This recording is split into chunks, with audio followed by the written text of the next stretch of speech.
আসসালামু আলাইকুম। Gravity school of সায়েন্সের পক্ষ থেকে সবাইকে আন্তরিক শুভেচ্ছা এবং অভিনন্দন। আমি এইচআর হাবিব আছি আপনাদের সাথে। আজকে আলোচনা করব রসায়ন দ্বিতীয় পত্রের তৃতীয় অধ্যায় অর্থাৎ পরিমাণগত রসায়নের অনশর্ট কেস এমসিকিউ।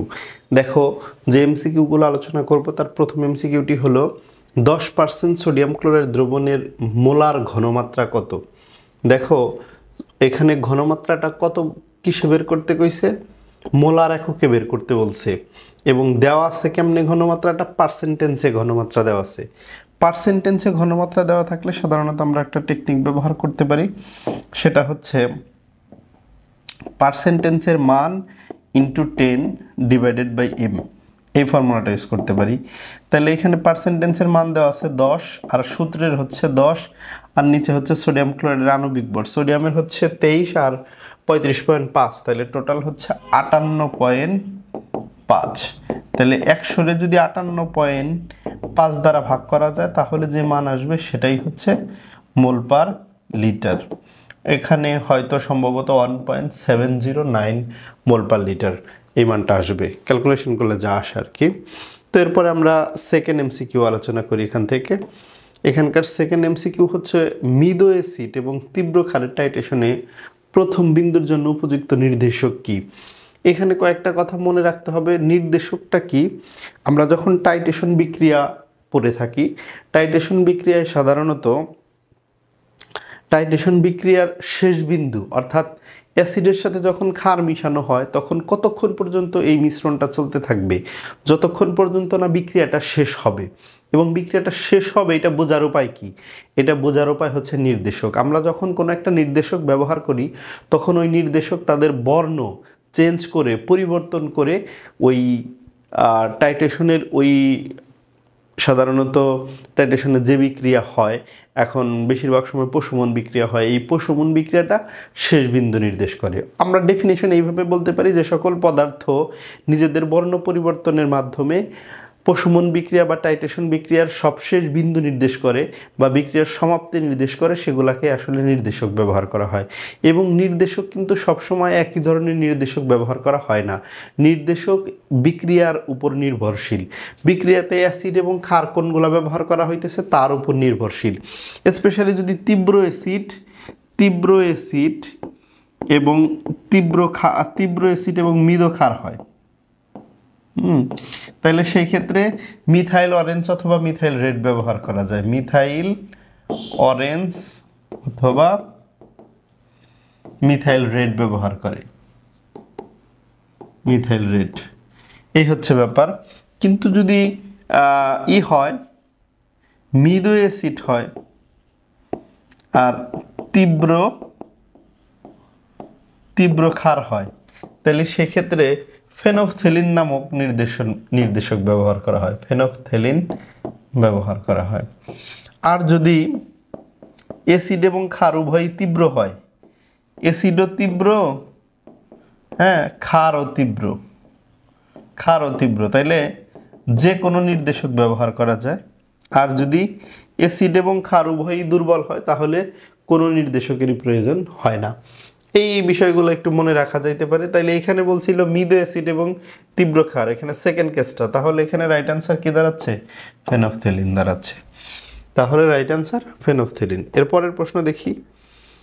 এখানে একটা জটিল যৌগ দেওয়া আছে এবং এখানে কেন্দ্রীয় পরমাণু আয়রনের জারণ মান বের করতে বলছে। এখানে কার জারণ মান বের করতে বলছে, আয়রনের।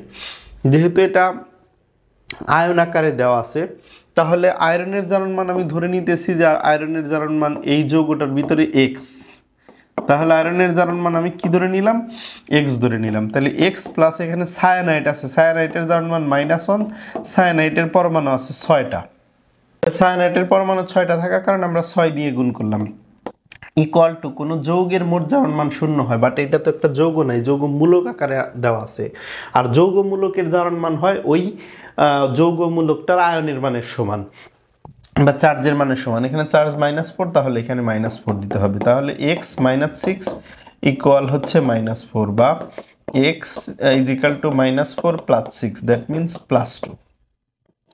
সুতরাং x ইকুয়াল টু কি, +2, অর্থাৎ Fe6 4- যৌগে আয়রনের জারণ মান মূলত +2, আয়রনের জারণ মান কি +2। এরপরে 4 নাম্বার কোশ্চেন দেখি আমরা।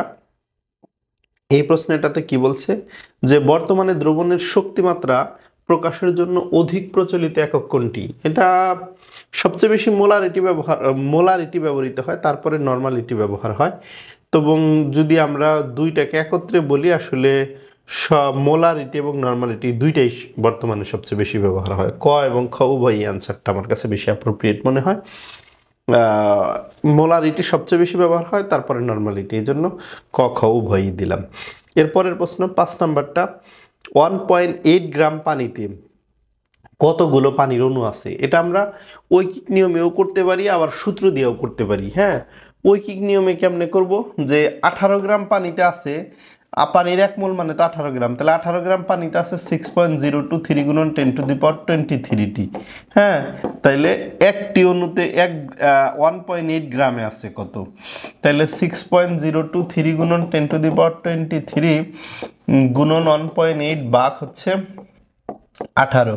তো এই ক্যালকুলেশনটা যদি করি, এখানে একটা 10 আসে, 18 কাটা যায়, এরপরে একটা শূন্য খালি কম হবে, 6.023 গুণন 10⁻22 হবে রাইট অ্যান্সার। আমরা যদি চাই এটা সূত্রের মাধ্যমেই করতে পারি, W/m = x/na, এই সূত্র দিয়া। হ্যাঁ, x এর মানটা এখান থেকে বের করতে হবে, x মানে অণু, পরমাণু বা আয়ন সংখ্যা, এইভাবেও করতে পারতাম। এরপরে দেখো 6 নাম্বার কোশ্চেন। 6 নাম্বার প্রশ্নে কি বলছে, যে 4 গ্রাম হাইড্রোজেনকে অতিরিক্ত অক্সিজেনে পোড়ালে উৎপন্ন পানির পরিমাণ কত? 4 গ্রাম হাইড্রোজেনকে অতিরিক্ত অক্সিজেনে পোড়ালে, তাহলে হাইড্রোজেনের সাথে অক্সিজেনের বিক্রিয়া দেওয়া লাগবে। এখানে হাইড্রোজেনের সাথে অক্সিজেনের বিক্রিয়া হলো 2H2 + O2 = 2H2O, এটা হচ্ছে বিক্রিয়া। এই বিক্রিয়া আমরা সবাই জানি, ছোটবেলা থেকেই পড়তেছি। দেখো এখানে 4ই কিন্তু আছে, হাইড্রোজেনের ভর হচ্ছে পারমাণবিক ভর 1, পরমাণু আছে 2টা, তাহলে 2 আবার সামনে 2 আছে, এই জন্য 4। তাহলে এখানে 4 গ্রাম হাইড্রোজেনকে অতিরিক্ত অক্সিজেনে পোড়ালে উৎপন্ন পানির পরিমাণ কত? যে 4 গ্রাম থেকে এখানে কতটুকু পাওয়া গেছে? 2 মোল পানি পাওয়া গেছে না? 2 মোল পানি পাওয়া গেছে। 2 মোল পানি মানে কি? 1 মোল পানি মানে 18 গ্রাম পানি, 2 মোল পানি হলে 36 গ্রাম পাওয়া গেছে। তাহলে 4 গ্রাম হাইড্রোজেনকে যদি যথেষ্ট পরিমাণ অক্সিজেনের সাথে পোড়ানো হয়, তাহলে যথেষ্ট পরিমাণ বলাতে এটা মানে অতিরিক্ত অক্সিজেন বলাতে কি, অক্সিজেন কিন্তু এখানে পর্যাপ্ত আছে। এখানে লিমিটিং বিক্রিয়ক হলো হাইড্রোজেন, তাহলে হাইড্রোজেন 4 গ্রাম দিলে এটা হবে 36 গ্রাম। রাইট অ্যান্সার কি হইতেছে? 36 গ্রাম। আশা করি তোমরা বুঝতে পেরেছ বিক্রিয়া থেকে হিসাব, এবং খুবই সিম্পল হিসাব। পরের প্রশ্ন, একটি মৌলের সাধারণ জারণ সংখ্যা -2 হলে মৌলটির বহিঃবেষ্টনীতে কয়টি ইলেকট্রন থাকবে? তাহলে মৌলটার কি দেওয়া আছে? মৌলটার জারণ মান দেওয়া আছে -2। আচ্ছা, কোনো একটা মৌলের জারণ মান -2, এর থেকে বোঝা যায় যে সে 2টা ইলেকট্রন গ্রহণ করতে পারে। তাহলে অবশ্যই তাইলে 2টা ইলেকট্রন যদি গ্রহণ করে, এর মানে এটাও বোঝা যায় যে 2টা ইলেকট্রন গ্রহণ করে সে অষ্টক পূরণ করে। তাহলে 2টা ইলেকট্রন গ্রহণ করে যদি অষ্টক পূরণ করে, তাহলে তার সবশেষ শক্তি স্তরে আছে মূলত 6টা ইলেকট্রন, কারণ 6 আর 2টা ইলেকট্রন গ্রহণ করে 28 হয়। ঠিক আছে, তাহলে মূলত তার সবশেষ শক্তি স্তরে, এখন ব্যাপারটা এরকম না যে এইখানে 6 হবে, এরপরেও 6 হইতে পারে, মানে 2, 8, 6 এরকমও হইতে পারে। কিন্তু অষ্টক পূরণ হওয়ার জন্য তো এনাও 2টাই গ্রহণ করতে হবে। তাহলে সবশেষ শক্তি স্তরে 6টা ইলেকট্রনই আছে। জারণ মান যেটার -2, তার সবশেষ শক্তি স্তরে মূলত 6টা ইলেকট্রন রয়েছে। এরপরে এখানে একটা প্রশ্ন করছে যে রেডিয়েশনের পরিমাণের সাথে দ্রবণের ঘনমাত্রার সম্পর্ক প্রকাশ করে কোনটি? এখানে বিয়ার এবং ল্যাম্বার্টের 2টা সূত্র আছে, তার মধ্যে বিয়ারের সূত্রটা হলো রেডিয়েশনের শোষিত রেডিয়েশনের সাথে ঘনমাত্রার সম্পর্ক প্রকাশ করছে। তাহলে রাইট অ্যান্সার কিন্তু এখানে বিয়ারের সূত্র হবে, ল্যাম্বার্টের না। গ্রাহামের গুলা তো হবেই না, বিয়ার আর ল্যাম্বার্ট প্রাসঙ্গিক, তবে বিয়ারেরটা রাইট অ্যান্সার হবে। যাদের বিয়ারের সূত্রটা জানা নাই দেখে নিতে পারো, শর্ট সিলেবাসের কারণে হয়তো কোনো জায়গায় এখন মনে হয় যে বিয়ারের সূত্রটা নাই, তারপরেও দেখে নিতে পারো, যেহেতু শেষের দিকে একটা টপিক একটু দেখে নিলে অসুবিধা কি, অনেক সময়ই 2-1টা প্রশ্ন বাইরে থেকে কিন্তু আসেই। এরপরের প্রশ্ন, 0.1 মোলার ঘনমাত্রার 100 মিলি দ্রবণ প্রস্তুত করতে 0.5 মোলার দ্রবণের কত মিলি দরকার হবে? তাহলে কি করতে হবে? 0.1 মোলার ঘনমাত্রার, এটা হলো প্রাথমিক অবস্থা ঘনমাত্রা, এবং ঘনমাত্রার 100 মিলি প্রাথমিক অবস্থায় আয়তন, দ্রবণ প্রস্তুত করতে 0.5 মোলার, এটা হলো S2, এই দ্রবণের কত মিলি দরকার হবে V2 = 1। তাহলে এখানে আমরা S1 B1 = S2 B2 এই সূত্রটা লিখতে পারি। আই থিঙ্ক এই প্রশ্নটা রাইট অ্যান্সার নাই, তারপরেও করতেছি। তাহলে এখান থেকে আমরা B2 বের করব, B2 = S1 B1 by S2। S1 কত? S1 হচ্ছে 0.1 ইন্টু B1 কত? B1 হচ্ছে 100 আর S2 কত? 0.5। আমরা যদি দশমিকগুলো উঠে দিই, এখানে এখানে কাটা গেল, আর 5 20 100, তাহলে রাইট অ্যান্সার কি 20 মিলি লাগতেছে, 20 মিলি লাগতেছে। হ্যাঁ, তাহলে রাইট অ্যান্সার 20 মিলি। এগুলো প্রত্যেকটা অপশন একটা করে শূন্য হবে আর কি, শূন্য হবে, শূন্য হবে এবং রাইট অ্যান্সার হবে 20 মিলি এটা। হ্যাঁ, এইভাবে আর কি, প্রশ্নটা একটু কারেকশন আছে। এই আশা করি তোমরা বুঝতে পেরেছো। এরপরে এই অধ্যায় থেকে লাস্ট এমসিকিউ সলভ করছি। ব্লু বিট্রিয়ালে পানি শতকরা পরিমাণ কত? অ্যাট ফার্স্ট আমাদের জানতে হবে ব্লু বিট্রিয়াল কাকে বলে। ব্লু বিট্রিয়াল বা ত্রুতে যেটাকে বলা হয়, এটার সংকেত হচ্ছে কপার সালফেট ইন্টু 5 অণু পানি। এটার সংকেত কি? কপার সালফেট ইন্টু 5 অণু পানি। দেখো আমরা যদি এটা লিখি তাহলে এরকম হবে যে কপার সালফেট ইন্টু 5 অণু পানি, এটা কিন্তু ত্রুতে।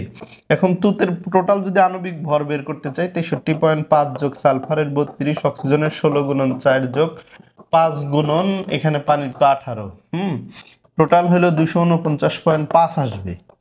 এখন এই যে 249.5 গ্রাম 5 আসলো, এটা কার? এটা টোটাল ব্লু বিট্রিয়ালের পরিমাণ। এই 249.5 গ্রাম হিসেবে যদি বলি, এক মোল তুতে বা ব্লু বিট্রিয়াল মানে হচ্ছে মূলত 249.5 গ্রাম তুতে। এখন 249.5 গ্রাম তুতের মধ্যে আছে কত? 249.5 গ্রাম তুতের মধ্যে মানে কপার সালফেট ইন্টু 5 অণু পানি, দ্যাট মিনস তুতের মধ্যে 90 গ্রাম পানি আছে। তাহলে একে কত আছে আর এখানে 100তে কত আছে? আমরা এই টার্মটা শতকরা বের করতে চাই, তাহলে 90 গুণন কত? 90 গুণন 249 গুণন 90 গুণন মূলত 90 গুণন 100 ডিভাইডেড বাই 249, 249.5। এখানে রাইট অ্যান্সারটা কত আসে? 36.08% আসে। অর্থাৎ তুতে বা ব্লু বিট্রিয়ালে পানির শতকরা পরিমাণ কত? 36.08%। আশা করি তোমরা বুঝতে পেরেছো। এরকম বিভিন্ন সাবজেক্টের অনশর্ট এমসিকিউ, সিকিউ এবং ধারাবাহিক লেকচার পেতে গ্র্যাভিটি স্কুল অফ সায়েন্সের ইউটিউব চ্যানেল এবং ফেসবুক পেজে সাবস্ক্রিপশন এবং ফলো করে সাথে থাকার জন্য অনুরোধ রেখে আজকের মতো এখানেই বিদায় নিচ্ছি। আসসালামু আলাইকুম।